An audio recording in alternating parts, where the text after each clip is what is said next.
하나님 아버지, 저희의 고민은 열매가 되게 도와주시고 우리의 눈물은 영혼의 씨들이 되게 하셔서 하나님이 원하시는 그때 반드시 꽃을 피울 수 있도록 은혜를 베풀어 주옵소서.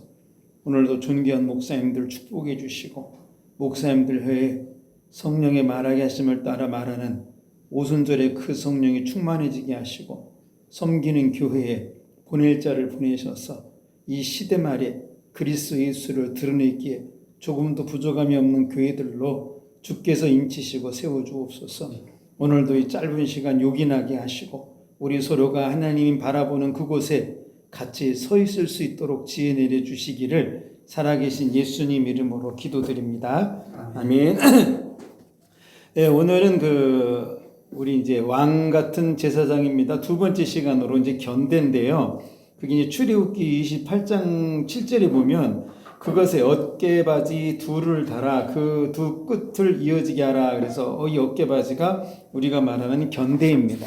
그래서 이제 그 그림을 보시면 나는 왕 같은 제사장입니다는 그 4페이지의 그림을 보시면 지난주에는 그 에봇이라고 색깔이 참 이게 우리가 볼 때는 이게 별거 없는 것 같다 하지만 조화가 상당히 잘 이루어져 있습니다. 흰색, 또 홍색, 하늘색, 이게 네 가지 색으로 지금 만들어져 있는데 이걸 보면은 그런 생각을 하게 돼요. 하나님은 실만 말했거든요. 근데 이렇게 누가 짰냐는 겁니다, 지금. 이건 바로 믿음을 가진 사람에게 하나님이 남다른 지혜를 주신 거예요. 오홀리압과 볼사렐이 성막에 대해서 내용을 들었지만 그렇게 정교하게 깎아서 만들 줄은 몰랐거든요. 그것처럼 하나님의 일에 관심이 있고 하나님의 것에 소망이 있는 자들에게는 하나님이 반드시 하나님 디자인하신 것들을 허락합니다. 오늘은 그 대제사장 어깨에 있는 견대인데 그 이제 양쪽 어깨 한쪽 두 군데 어깨에 있습니다. 그래서 뒤에 옷과 앞에 옷을 이어주는 고리와 같은 거예요. 그래서 우리들은 이제 오늘 이 견대를 배우려고 하는데 신앙생활 하다 보면 참 많이 듣게 되는 게 이제 구약 성경의 내용들을 듣는데 그 중에서 구약 성경을 배우다 보면 대제사장이라는 인물이 등장을 합니다. 이 대제사장은 우리 일반 사람하고 다르게 이 하나님이 디자인하신 이 예복을 꼭 입었어야만 됐어요. 그래서 그 당시에는 이 예복이 무엇을 의미하는지 잘 몰랐습니다. 그런데 현 신학자들과 유대인의 랍비들이 계속해서 연구하면서 그 의미를 정립시킨 거예요. 그래서 우리들도 그 의미를 가지고 이거를 보는데 우리 믿음학교에서는 그 성경적 의미만 보는 것이 아니라 도대체 믿음의 관점으로는 그것을 어떻게 봐야 될까, 이것으로 우리가 이거를 훈련하는 거예요. 자, 그래서 이 하나님이 디자인하신 이 예복에는 반드시 하나님의 뜻이 있습니다. 그 뜻을 이해하고 실행하는데 우리는 이것을 믿음이라고 한다는 거죠. 그래서 결론적으로 보면 성경에 기록되어 있는 모든 것은요, 하나님의 지혜로 되어 있어요. 그렇기 때문에 분명한 메시지가 있다는 거죠. 분명한 뜻이 있고 우리는 이런 훈련을 통해서 그 하나님의 분명한 뜻을 온전한 진리와 견고한 믿음에 이르려고 이걸 훈련받는 거예요. 자, 이 견대를 보면은 거기에 이제 조그만 이미지가 나와 있는데 그런 식으로 되어 있다는 겁니다. 이렇게도 나와 있는 경우가 있고 다음 페이지에는 동그랗게 나와 있는 경우도 있는데 중요한 거는 이게 동그랗고 네모랗고가 중요한 것이 아니라 이 그 견대 보석에 새겨진 이름들입니다. 이름들. 이 보석에는 야곱의 12아들이 출생 순서대로 써 있어요. 한쪽에 6지파, 한쪽에 6지파 순서대로. 근데 흉패, 그 아까 그림에 보시면 대제사장 예복 한가운데 패가 있거든요. 12개 보석을 박아놓은 패. 거기는 출생 순서대로 하는 것이 아니라 유다 지파가 제일 먼저 나옵니다. 그게 조금 이제 약간 다른 개념인데 그건 다음 시간에 우리가 배우도록 하고요. 그러면 이 어깨는 뭘 의미할까? 책임을 의미해요. 책임. 그 신자는 하나님의 중요한 책임을 위임받은 사람입니다. 하나님의 책임이 신자들에게 있다는 거죠. 그래서 우리는 종종 야 어깨가 무거워 이런 말 하는데 뭐 가정에 자녀를 양육해야 될 무게, 뭐 삶의 무게 다 있어요. 근데 신자의 무게는 뭘까? 하나님이 부여해 준 책임의 그 위임 때문에 어깨가 무거운 거예요.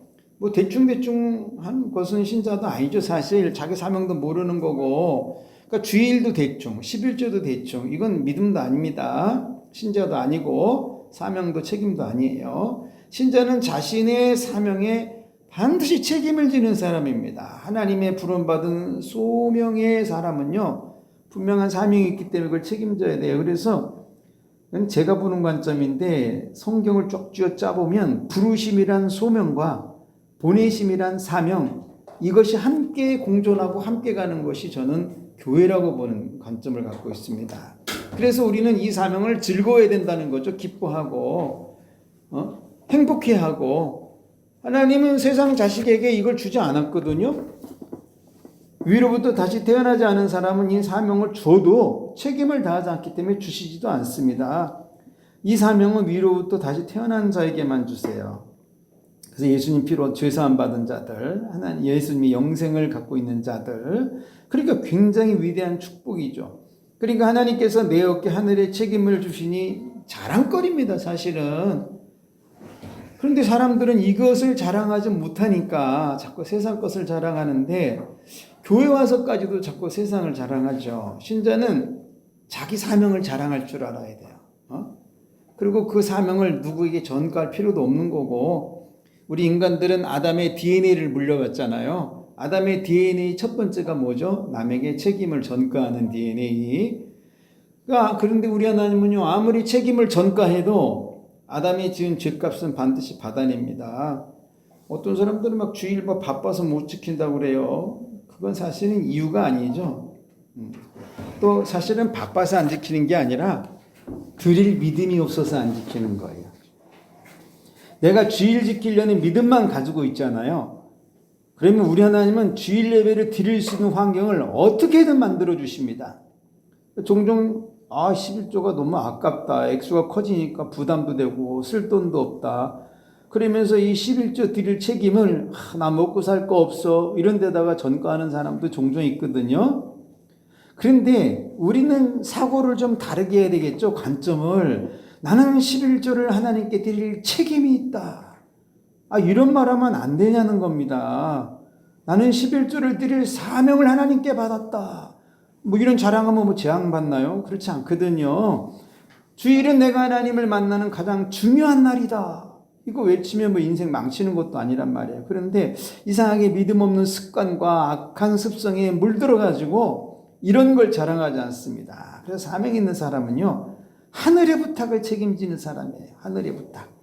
그리고 그뿐 아니라 성도는 자기의 삶도 책임져야 되겠죠. 내가 섬기는 교회, 또 나에게 맡겨준 가정, 일터 다 책임져야 됩니다. 교회에 관한 모든 일도 책임져야 되고, 이게 믿음이기 때문에, 이것이 바로 훈련자의 삶이기 때문에. 근데 이 시대는 교회를 책임지려는 사람이 점점 줄어들잖아요. 구원은 좋은데 교회 세우는 거는 거절이다. 그러는 거 없습니다.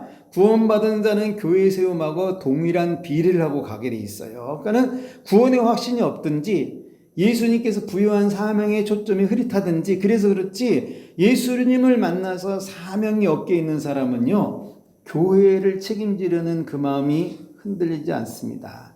만일 훗날 하나님께서 나를 보고 내 영혼을 책임지지 않아가지고 나보고 너 갈 곳으로 가라, 난 네 영혼 책임지지 않는다, 이러면 어떻게 되는 거예요? 이 대제사장 예복 어깨에 있는 견대처럼 우리는 책임이라는 거룩을 사랑해야 됩니다. 그 책임이 거룩이에요. 하나님이 주신 책임은 거룩. 물론 세상에서 주는 책임은 거룩이라고 표현하기가 그렇지만 하나님으로부터 나온 것은 다 거룩한 겁니다.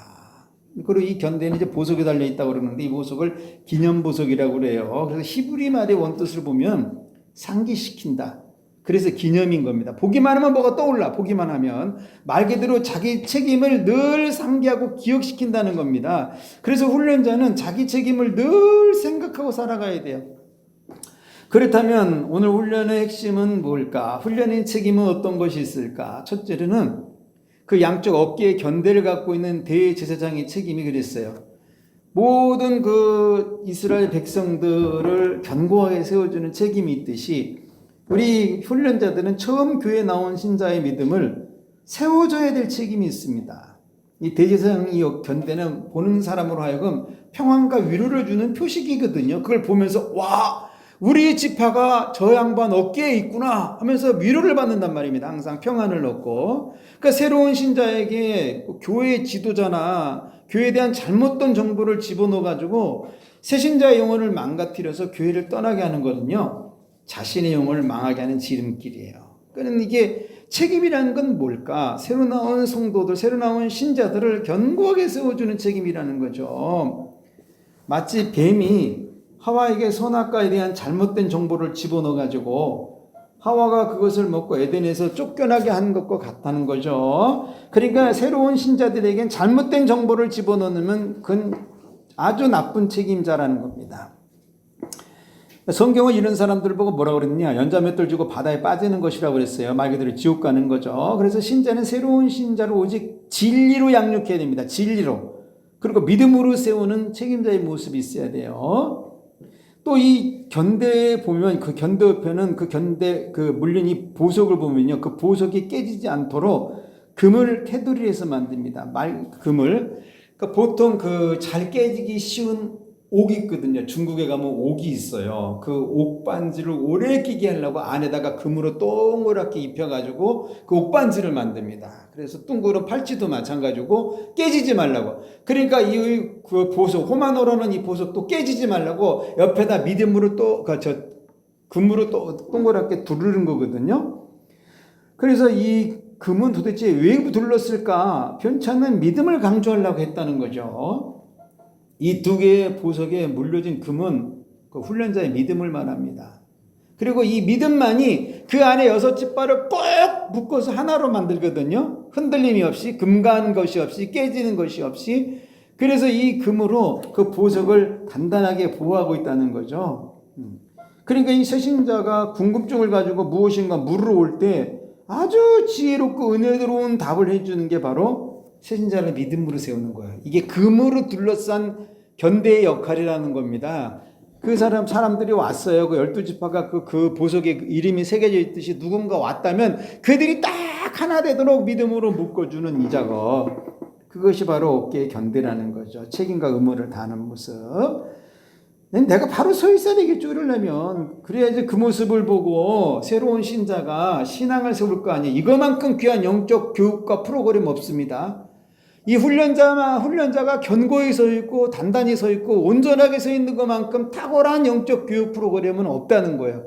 그래서 이 견대에 있는 보석처럼, 보석을 물린 금처럼 우리 훈련 받은 학생들은 이렇게 새로운 신자들에게 이런 자세가 필요하다. 또 두 번째로는 뭐냐면, 신자는 다른 이에게 기쁨을 주는 책임이 있습니다. 사람들은요, 제사장들의 어깨에 있는 견대를 보면서 매우 기쁨을 얻었어요. 왜냐하면 그 보석에 자기 지파의 이름이 새겨져 있기 때문에 항상 마음이 위로를 받습니다. 와, 하나님 앞에 저러고 우리 지파를 온 어깨에다 걸머매고 대제사장이 하나님 앞에 나가네. 그걸 보고 마음이 위로를 얻고 기뻐하는 거죠. 그래서 이 목회자들은 설교 시에요, 성도들을 위로하고 축복된 언어 표현을 상당히 많이 써야 됩니다. 그 2% 설교가 좋은 점이 그게 있어요. 항상 복이 따라오거든요. 그걸 디자인을 그렇게 해놨기 때문에. 그리고 모든 성경의 가주어는 눈물을 가지고 나왔지만 하나님을 만난 후에는 복을 받아서 돌아갑니다. 이거 안 바뀌어요. 영원토록 동일합니다. 그래서 항상 성도들을 위로하고 성도들을 격려하고 성도들에게 기쁨을 주고, 그래서 성도가 교회 문을 딱 열고 들어오면은 이 교회에 대한 그 거룩한 은혜에 젖어들기 시작한다는 거죠. 아니, 대제사장도요, 개인적으로 어려운 일이 있거든요. 슬픈 일이 있을 거 아니에요. 그 사람도 사람인데 자식 문제도 있고, 무엇을 먹을까 고민이 있을 거 아니에요. 그럼에도 제사장의 의무를 감당하는 그 모습이 보는 이들에게 기쁨을 준다는 겁니다. 우리 제사장 참 어려운 일인데도 자기 제사 드릴 시간에 저렇게 정말 건강하게 서서 하나님 앞에 제사를 드려주네. 그것도 나를 위해서 제사를 드려주네. 그거를 보고 위안을 받고 기쁨을 얻는다는 거죠. 대제사장이 나 감기 걸렸거든 못 가. 이러면 이게 얼마나 쪼잔해요. 바빠서 못 간다고, 막 기분 나빠서 안 된다고. 그러면 누가 대제사장을 보고 기쁨을 얻을 수 있겠냐는 겁니다. 그런 환경이 있음에도 불구하고 하나님을 향해 제사를 드리고 백성의 제사를 드려줄 때 사람들은 그걸 보고 기뻐하는 거예요. 그리고 성도들은 사실은 목사의 괴로움과 어려움과 고난과 아픔을 잘 몰라요. 말한다고 그거 뭐 인지되는 것도 아니고 그렇잖아요. 내 옆에 사람이 안 걸렸는데 내가 아픈가요? 그런 거 모른다니까요. 그냥 우리 목사님 그렇대 이 정도지 그걸 위해서 애걸복걸하고 기도하고 이런 사람들 점차 보기 힘든 세상이거든요. 자, 이처럼 훈련자는요 교회 공동체의 기쁨이 되고 새신자에게 기쁨 되는 사람입니다. 하나님께도 기쁨 되고 성경도 써있잖아요. 믿음 없으면 하나님을 기쁘시게 못한다고. 그리고 목회자에게도 기쁨을 줘야죠. 목회자는 신자의 죄를 자기가 계산할 사람처럼 기도하는 사람이거든요. 그러니 훈련자는 목회자가 교회 일을 기쁨을 할 수 있도록 기쁨을 주는 사람 돼야 됩니다. 많이 필요 없어요. 한두 명이면 넉넉하죠. 자, 제사장 에봇의 가슴 흉패는 12가지 보석을 장식했다고 그러는데 거기 이제 이 순서대로 쭉 나옵니다. 유다는 홍보석 이런 식으로 쭉. 그리고 그 호마노가 그 6번째에 나오는 아셀 지파죠. 아셀. 그런데 이 흉배에 넣은 12종류의 보석은요. 그게 정확하게 무엇인지 사실 모릅니다. 근데 그 보석이 이것일 것이다. 이런 추측 속에서 지금까지 전해져 올 뿐이지 이거다라는 건 없어요. 이제 그 중에 어깨에 사용한 견대 보석을 그 12지파를 상징하는 보석 중에 어떤 걸 썼는가 보니까 호마노라는 보석을 썼어요. 왜 그 많은 12개 중에 이 호마노를 썼는가? 호마노는 아셀 지파를 상징하는 보석인데 이 아셀 지파는 왕의 상에 가장 좋은 것을 드리는 지파로 나옵니다. 그러니까 하나님을 최고로 기쁘게 하는 지파의 보석을 썼다는 거죠.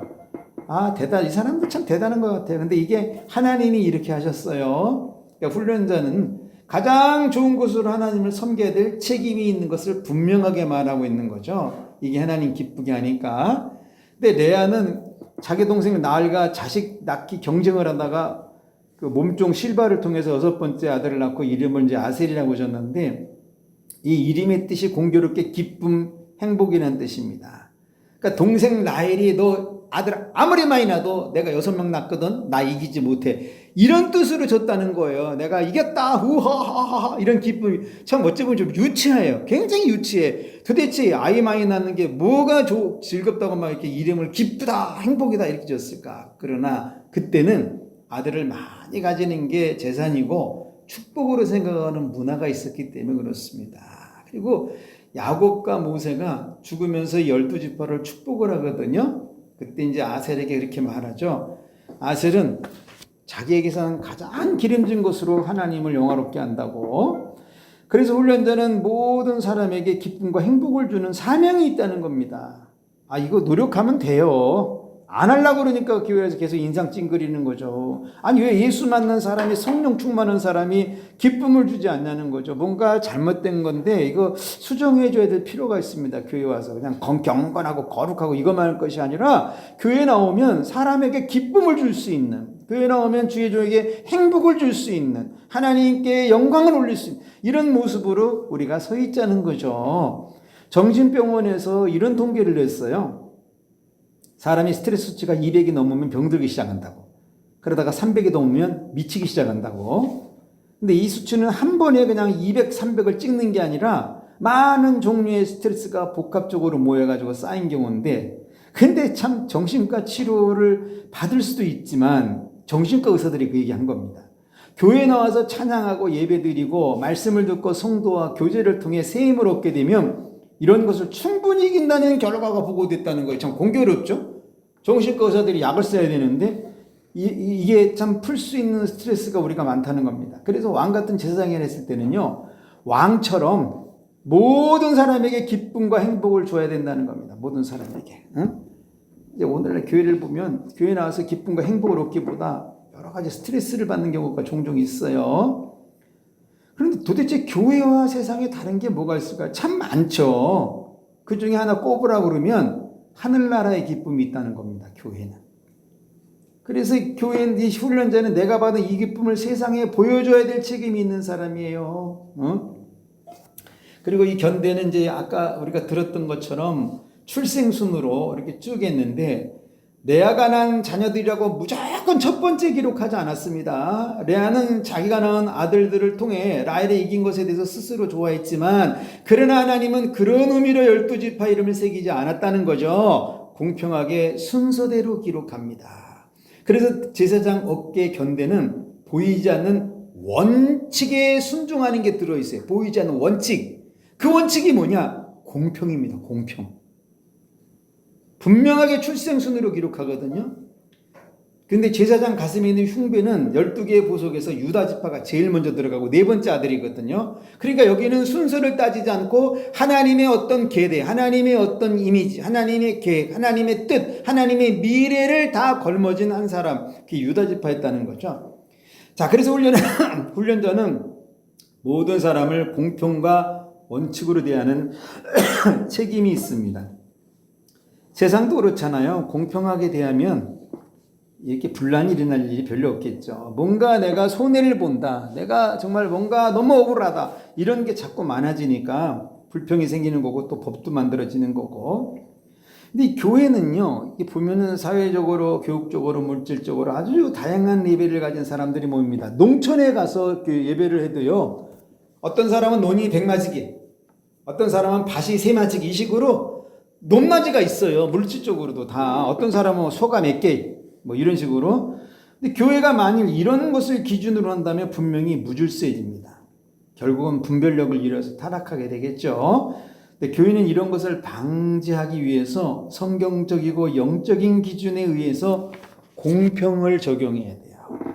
자, 여기 보면 이제 2개의 호만호라고 11페이지에 보시면 이제 오른쪽 어깨입니다. 오른쪽 어깨 루벤이 제일 먼저 태어났죠. 그 레아를 통해서. 그 다음에 시므온, 그 다음에 레위, 유다. 이거 레아의 몸에서 나온 사람들이에요. 그러고 나서 조금 있다가 그 동생 라헬이 몸종을 줘가지고 단과 납달리를 낳았어요. 그러고 나서 다시 레아가 자기 몸종 비라를 줘가지고 갓과 아셀을 낳았어요. 그러고 나서 다시 몸종에서 이삭을 저기 누구냐? 이사갈과 스불론이 나옵니다. 그리고 마지막에 그 라헬을 통해서 요셉과 베냐민이 나오죠. 이거 다 나의 순이에요. 다 나의 순. 그래서 훈련자는 다른 성도에 대한 선입견을 가지면 안 됩니다. 돈 많은 사람 보고 굽실거릴 필요도 없고, 가난하다고 교회가 무조건 도와줘야 한다는 그런 식으로 접근하는 것도 이거 조심해야 돼요. 옛날에 제가 목회 처음에 할 때 저는 처음부터 이 선교적인 사고를 갖고 목회를 시작해가지고 아주 그냥 시작부터 선교에 열정을 갖고 일했었습니다. 그런데 이제 어떤 청년이 그 얘기를 어떤 사람이 그 얘기 하더라고. 그 정도 금액이면 가난한 교회를 도울 수 있지 않냐고. 맞는 말이거든요. 그런데 제가 받은 그 깨달음과 사명이 선교이다 보니까 1년에 예산이 한 90% 이상을 선교에 썼어요. 저도 먹을 것도 없었지만. 그런데 이제 그 후회함은 없습니다. 근데 그런 경우도 있더라는 거 하다 보니까, 물론 가난한 사람을 도와주고 여러 개 도와주는 건 좋지만, 더 부자가 도와주면 되죠. 하여튼 자, 그런 모습들. 그리고 셋째로, 성도는 다른 성도를 바른 길로 인도해야 될 책임이 있어요. 이 호마노에 새긴 이름은요, 페인트 같은 게로 쓴 게 아닙니다. 이거 각인하듯이 이름을 파냈어요. 팍팍팍팍팍 이런 식으로 새겼다는 겁니다. 하나님 완전히 확증한 거죠. 그래서 훈련자는 자기가 받은 사명과 책임을 바꿀 수가 없습니다. 딱 이거야. 딱 이걸 해야 돼. 그리고 자기 사명을 지운다고 지워지지도 않습니다. 반드시 그 일을 해야만 합니다. 그 일이 뭐예요? 다른 성도를 옳은 길로 인도해야 될 그 일이죠. 그 일. 요거는 안 바뀌어요. 색에서 파버렸기 때문에 반드시 그렇게 해야 된다는 겁니다. 내가 그 이유 때문에 구원 얻었다는 거예요. 그 이유 때문에. 그러니까 이제 우리는 내 신앙과 믿음을 재점검해야 될 필요가 온 거죠. 막연히 교회 다니는 사람이 되어서는 안 된다는 겁니다. 우리는 종교인이 아니기 때문에. 이 훈련에 임하는 사람들은 무슨 마음을 가져야 되느냐. 영원히 이렇게 다시 태어나게 결단해야죠. 책임과 의무를 다하는, 새로운 사람을 온전하게 세우는, 교회를 기쁘게 하는, 하나님을 기쁘게 하는, 뭐 이런 걸 해야죠. 성경에 그 양 비유 나오잖아요. 100대 1. 99가 참 중요하죠. 그런데 그거 아세요? 그냥 들여다 팽개쳐 놨는데도 99가 아무 문제 없었던 거? 하나님은 그들보다는 하나에 관심을 두는데 오늘 이 훈련받는 사람들이 이 일을 위해서 가자는 거죠. 자, 함께 읽기 보겠습니다. 고린도서 11장 1절 우리 같이 읽어볼게요. 내가 그리스도를 본받은 자가 같이 너희는 날 본받는 자가 되라. 얼마나 감사합니까? 본받는 자 돼야 되겠죠. 자, 관점으로 보겠습니다. 우리는 이제 지난주 설교를 수요일 날 관점 설교를 한 번 더 하게 되는데 여기서는 목사님들의 그 많은 그 재능과 많은 학식과 지식을 해서 말 그대로 가르침도 들어가거든요. 2% 주일 설교하고 관점 설교는 완전히 맥락이 다릅니다. 그래서 아주 더 깊이 갈 수 있는 부분들이니까 요즘은 그 챗 GPT한테 물어보면 좋은 내용들을 상당히 많이 가르쳐 준대요. 거기서 도움 받을 수 있는 것들은 받으시고 그렇게 해서 또 여기 이거를 배우다 보면은 관점 설교하다 보면은 제가 받고 깨달은 부분하고 목사님들이 하는 부분이 안 맞을 수 있는 부분도 있을 수 있어요. 그런 거는 삭제하세요. 자, 이제 보면은 로마서 15장 9장의 15절 16절인데 15절에 모세에게 이르시되 내가 긍휼히 여길 자를 긍휼히 여기고 불쌍히 여길 자를 불쌍히 여긴다. 모세에게 말씀하시는 하나님께서 이제는 믿음 있는 자에게 말씀하십니다. 이 말씀은요, 신비로움을 체험하는 게 아니에요. 하나님 하실 일을 부탁받는 거죠. 모세는 하나님 말씀을 받을 영혼이 된 사람입니다. 그는 그래서 지난 40년 동안 양과 살아가지고 말이 어두네요. 맨날 하는 말이 있긴 있어요. 이런 말을 합니다. 근데 사람다운 대화를 40년을 안 하다 보니까 입이 어두워진 거예요. 말이 뻣뻣해지고. 그럼에도 그는 그 기간 동안 뭐 했을까? 그건 저의 관점입니다. 자기 영혼을 깊숙이 돌아봤다는 거죠. 그리고 자기 영혼을 온유하게 만들었다는 겁니다. 하나님 말씀을 받을 그릇을 만들었다는 거예요. 40년 동안. 받으려고 만든 것이 아니라 자기 영혼을 돌아보면서 계속 다듬고 만들었는데 어느 날 40년째 되니까 그 만들어진 영혼의 그릇에 하나님의 말씀이 뚝뚝 한 방울 두 방울 떨어지기 시작하더라는 겁니다. 인생의 외로움이나 고난은 결코 마이너스만은 아니에요. 하나님 안에서 일어난 일이라면 내 영혼을 새롭게 하는 귀한 도구가 되기 때문에 그렇습니다. 모세는 이 길을 걸었죠. 믿음은 이런 것을 본받는 거예요. 저 사람이 고난 속에 있을 때, 홀로 있을 때 멍 때리고 있었던 것이 아니라 자기 영혼을 하나님 좌정하는 그 하나의 배로 만들어냈구나. 이런 걸 본받는 거죠. 성경은요, 운명론을 말하지 않습니다. 세상의 자식들은요, 일을 하다가 안 되면, 내 운명이야. 뭐 이런 경우도 있거든요. 그러니까 심지어 교회 다니는 사람도 기도해도 응답이 없고 열심히 해도 결과가 없으면 하나님이 자신을 택하지 않은 사람이라고도 생각해요. 그리고 또 정말 위험한 사람 중에 한 사람은 이게 잘못된 신학 사상을 배워서 그런지 모든 것을 하나님이 다 하신다고 가만히 있으면 된다는, 그러면서 예지예종론을 주장하는 사람도 있어요. 물론 모든 것을 주 안에서 보면 다 하나님이 하신 게 맞습니다. 그런데 하나님의 뜻을 이루면은 나라는 사람의 준비됨이 반드시 필요해요. 다 하나님이 하시는 것이지만 그 뜻을 이루어가기 위해서는 준비되어 있어야 한다는 겁니다. 하나님이 다 하세요. 사람이 그러면 가만히 있는데 구원받습니까? 그런 일 존재하지 않습니다. 내가 가만히 있어도 내가 구원받아야 되잖아요. 하나님이 다 하시면. 그렇지 않습니다. 예수님을 구세주로 영접하는 신앙 고백의 순간이 반드시 지나야 되죠. 그러니까 이처럼 사람이 할 일이 있어요. 이것을 무시하고 아무것도 안 해도 하나님이 다 하신다는 것은 그건 믿음이 아닙니다. 어찌 보면 게으름이죠. 우매할 수도 있고. 이것을 우리가 말하는 자기주의라고 그래요. 자기 생각대로 가는. 성경은 하나님께서 긍휼히 여길 자를 긍휼히 여기시고 불쌍히 여길 자를 불쌍히 여기신다는데 이 말씀 때문에 하나님이 다 하신다. 나는 아무것도 할 것 없다. 이렇게 하는 거예요. 사람들이. 하나님이 그렇게 하셨다고 그래서. 그렇지 않아요. 내가 할 일이 있습니다. 그게 뭘까요? 내가 불쌍히 여김 받을 사람 되는 그 일이죠. 믿음은 바로 그 이 사람이 되는 거예요. 그 일을 하지 않고 있기 때문에 바로처럼 버림을 당하는 거죠.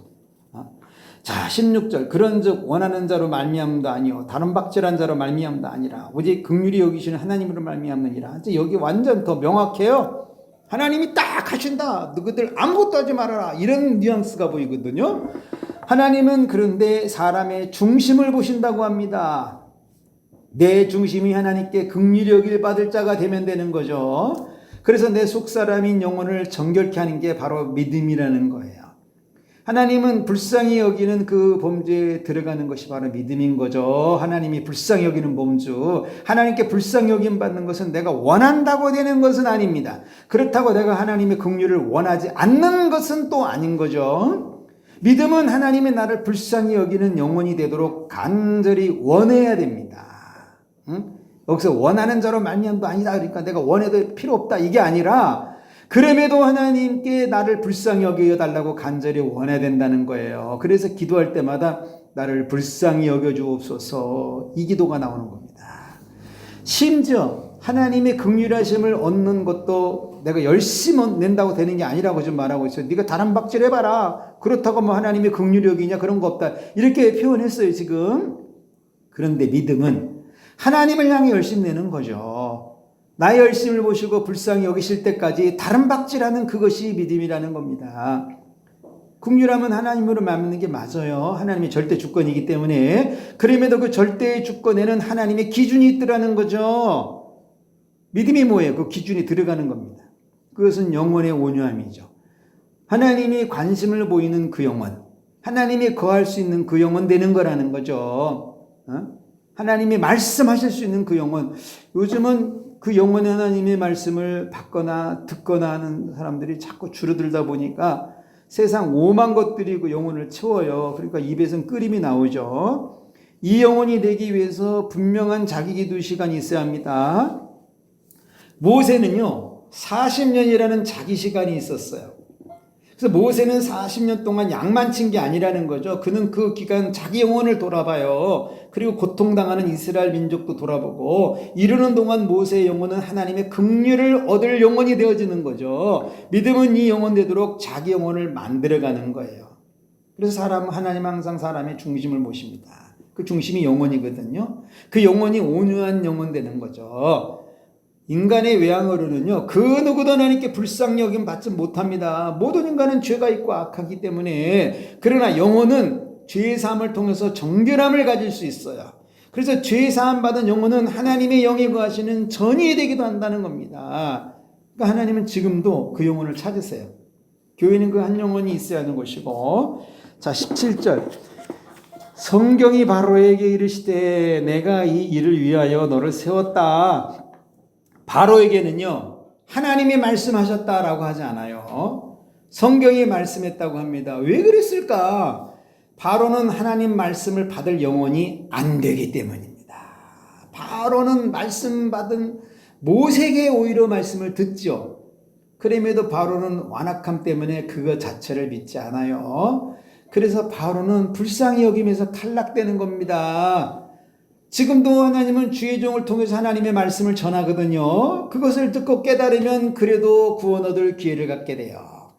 하나님은 출애굽을 위해서 바로를 세우셨다 해요. 지난 400년 동안 이스라엘을 애굽에만 가둬놓은 게 아니에요. 하나님이 보니까 하나님을 드러낼 만한 인간이 안 나타난 겁니다. 400년 동안. 그런데 드디어 나타났어요. 그게 바로 바로 왕입니다. 그래서 바로가 하는 일은 하나님의 능력을 보이는 거예요. 그리고 하나님의 이름을 온 땅에 전파하는 것이에요. 아니 바로 왕도 하나님을 드러내는데 그렇다면 우리 교회 믿음 있는 사람은 더 드러내야 맞는 거 아니에요? 바로는 하나님의 능력을 세상에 보입니다. 그렇다면 믿음 있는 사람은 하나님의 능력을 더 많이 보여줘야 되는 거 아니에요? 하나님 이름을 온 땅에 전파한 사람은 바로가 처음이에요. 지금 우리는 온 땅도 어렵지만 가까운 사람에게도 하나님의 이름을 전파하지 않을 때가 많잖아요. 어찌 보면 바로는 하나님의 이름을 크게 전파한 사람입니다. 그런데 바로는 이 하나님의 일을 하고도 바다의 수장이 돼요. 반면 모세는 하나님의 일을 하고 훗날 하늘로 올려져요. 도대체 왜 이러는 것일까? 그것은 하나님은 사람의 중심을 보시기 바로는 겉으로 하나님의 이름을 드러내고 선포하지만 그의 영혼에는 하나님이 안 계시더라는 거죠. 그 영혼은 아직도 완악하다라는 거죠. 강팍하고. 모세도 하나님을 드러내요. 모세는 그의 중심 영혼에 하나님의 긍휼을 받죠. 그래서 성경은 그를 향하여 온전하다 말하고 심지어 이 세상에서 모세보다 온유한 자가 없다고 합니다. 모세 외적으로는요 살인자예요. 살인자. 그리고 도망자입니다. 그런데 하나님이 긍휼히 여기셨어요. 보세요. 하나님은 겉을 보는 게 아니시다는 거죠. 모세는 지난 40년 동안 자신의 영혼을 깎았어요. 뭐로 깎았는지 모르지만 막 빡빡빡 긁어내고 깎았어요. 하나님이 임재하실 수 있는 영혼 되도록 깎고 또 깎아 내려갔다는 겁니다. 그런데 바로는 40년 동안 자기 영혼을 완악하게 하는 유약을 바르고 또 처발라서 겹겹이 덮였어요. 그래서 똑같이 쓰임받지만 그 영혼 때문에 바로는 물에 빠져 죽는 거고 모세는 하늘로 올라갑니다. 자, 18절 그런즉 하나님께서 하고자 하시는 자를 긍휼히 여기시고 하고자 하시는 자를 완악하게 하신다. 하나님께서도요 하시고자 하는 일이 있으시다 이겁니다. 그 하시고자 하는 일에는 반드시 사람이 쓰여져요. 저는 우리 설교학교 목사님들이 이 일에 꼭 쓰여지기를 간절히 축복합니다. 할렐루야. 하나님은 구원이라는 일을 하시고자 하는데 그 일에 예수님이 쓰여지죠. 자, 하나님은 영이시기에 사람에게 나타나서 무엇인가 하시지 않아요. 사람을 통해서 일하십니다. 그때는 모세고 지금은 나예요. 그때는 이스라엘 백성이고 지금은 우리 교회예요. 그때는 바로고 지금은 악한 자들이에요. 그런데 하나님은 지금은 왜 하시고자 하는 일을 안 하시는 것일까? 보면은 왜 상신은 마음 그대로 내버려 두시는 것일까?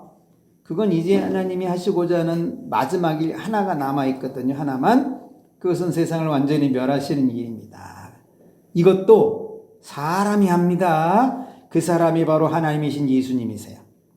예수님은 그래서 신령한 몸을 가지신 겁니다. 몸이 있어야지 그 일을 하시니까 그 몸으로 오셔야 되기 때문에 자, 하나님이 하신 일 중 하나는 사람을 불쌍히 여기는 것이고 또 하나는 사람을 완악하게 하시는 것인데 우리는 어떻게 해야 이 긍휼의 여김을 받을 수 있을까? 궁금해지죠?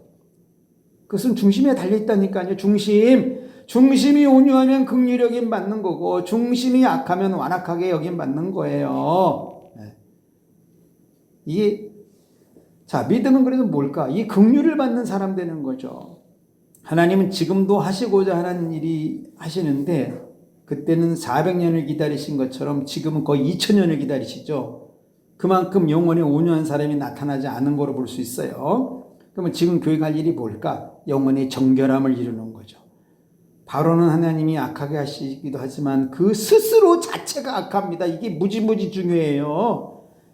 하나님 보시니까 얘는 여기다 불 붙이면 더 완악해지겠네. 그래 원래 악하기 때문에 더 악해지는 거거든요. 하나님의 능력을 받아가지고. 그래서 하나님이 여러 번의 기회를 주십니다. 거절하잖아요. 세상에 10번이나 회개할 기회 준 사람이 이 세상에 몇 명이나 될까요? 그렇게 많지 않아요. 그저 한 번 부흥회 가서 은혜 받고 돌아온 사람들 있고 한 번 교회 가서 뭐 깨달아서 이 정도지 10번씩 찾아가가지고 돌아와라 말하는데 안 돌아온 인간 왜 바로밖에 없습니다. 왜 그럴까요? 바로는 지난 40년 동안 영혼의 완악함을 덕지 싸다 보니까 하나님의 그 은혜스러운 손길이 뻗쳐와도 그냥 커트시키는 일각이 있는 거죠. 그래서 우리는 하나님이 하시고 하는 자가 되어야 되는데 우리는 긍휼하게 쓰여지는 그 자가 되는 거죠. 하나님께서 버려두는 자가 아니라. 그래서 이제 답은 나왔어요. 모세처럼 지금부터라도 영혼을 정결하게 된다. 저는 가끔 그 생각도 해요. 그 전에 저도 어릴 때 그 파우스트라는 그 사람의 그 책을 보면은 파우스트가 늙어서 병 들어가면서 그 자기가 젊음을 사고 싶어가지고 영혼을 파는 그런 내용이 나오는데 우리들도 그런 책을 한번 보고 나면 나이 들고 병 들면 그 생각 하거든요. 아, 나도 좀 젊어졌으면 좋겠다. 근데 저는 그런 생각 안 해봤어요. 저는 오늘 젊게 살고 싶은 겁니다. 항상.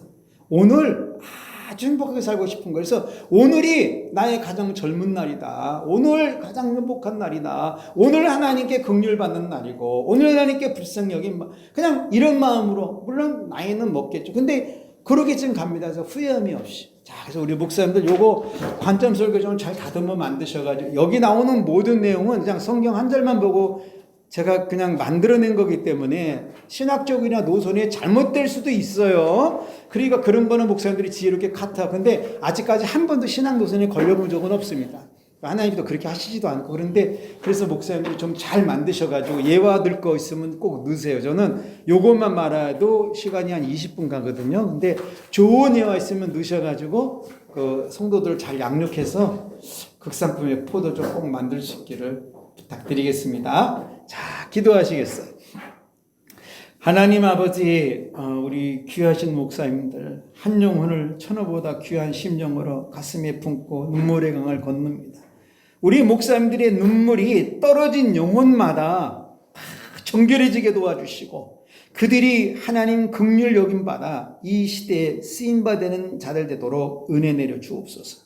무엇보다도 우리 사랑하는 목사님들 교회가 이 시대에 긍휼 받은 교회가 되게 하셔서 한국 강단을 위하여 하나님이 혀처럼 사용되도록 복 주시고 우리 목사님들 물질로 힘들어하지 않게 하시고 육신의 연약함 때문에 목회가 뒤처지지 않도록 붙들어 주시고 사람 때문에 남모르는 눈물의 강 건너지 않도록 인도해 주시며 무엇보다도 무릎을 꿇어 손을 들을 때마다 주님 친히 찾아오셔서 응답에 응답으로 옷 입혀 주시기를 살아계신 예수님의 이름으로 감사하며 간절히 기도합니다. 아멘.